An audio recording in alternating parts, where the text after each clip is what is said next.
ఇల్లాలు పిల్లలు serial today episode. Valli Chandu దగ్గరికి నువ్వు ఇలా బాధపడితే నేను చూడలేను అంటుంది. చందు మీ అమ్మా నాన్న సడన్గా చేతులు ఎత్తేస్తారని నేను అనుకోలేదు అంటాడు.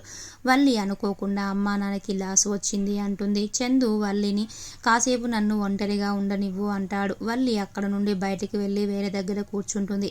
అప్పుడు వేదవతి వల్లిని చూసి తన దగ్గరికి వచ్చి, చూడమ్మా, ఇంటికి మంచి పెద్ద కొడలు కావాలి అనుకున్నాను. డబ్బున్న అమ్మాయి రావాలని నేను ఎప్పుడూ అనుకోలేదు. మీకు ఎంత ఆస్తి ఉంది, ఎంత ఇల్లులు ఉన్నాయని నేను ఎప్పుడూ అడగలేదు.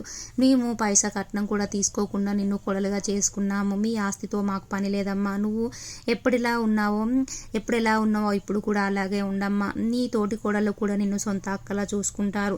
అందరితో ఎప్పటిలాగానే ఉండమ్మా, బాధపడకమ్మా అనేసి చెప్పి వెళ్ళిపోతుంది. అక్కడికి నర్మద వచ్చి, చూసావా అత్తయ్య గారు ఏమన్నారో నీ గురించి? అత్తయ్య గారు మామయ్య గారిని మోసం చేయడానికి నీకు సిగ్గుందా అనేసి అంటుంది. ఒళ్ళు దగ్గర పెట్టుకొని ఇప్పటి నుంచి నడుచుకో.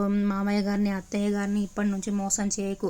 ఇంటికి తగ్గ కోడలిగా ఉండు. నేను కూడా నిన్ను ఏమి అనను అనేసి అంటుంది. ప్రేమ వర్షంలో కూర్చుంటుంది. నర్మద ప్రేమ దగ్గరికి వచ్చి, ప్రేమ ఇంట్లోకి వెళ్దాంరా, ఎందుకు తడుస్తున్నావు అంటుంది. నర్మద ప్రేమతో, వల్లి అక్క గురించి నువ్వు కోపంగా ఉన్నావా అంటుంది. ప్రేమ, వల్లి అక్క చేసిన పనులన్నీ మర్చిపోయావా? వల్లి అక్క మామయ్య గారితో నన్ను ట్యూషన్ చెప్తున్నావని ఎంత ఇబ్బంది పెట్టింది, మనల్ని ఎంత వేధించింది. అయినా నువ్వు అన్నీ మర్చిపోయి వల్లి అక్కని క్షమించేశావా అక్క అనేసి అంటుంది. అది కాదు ప్రేమ అనేసి నర్మద అంటే, నువ్వు చెప్పేది విననక్క. నిన్ను చూడడం కూడా నాకు ఇష్టం లేదు. నీతో మాట్లాడడం కూడా ఇష్టం లేదక్క.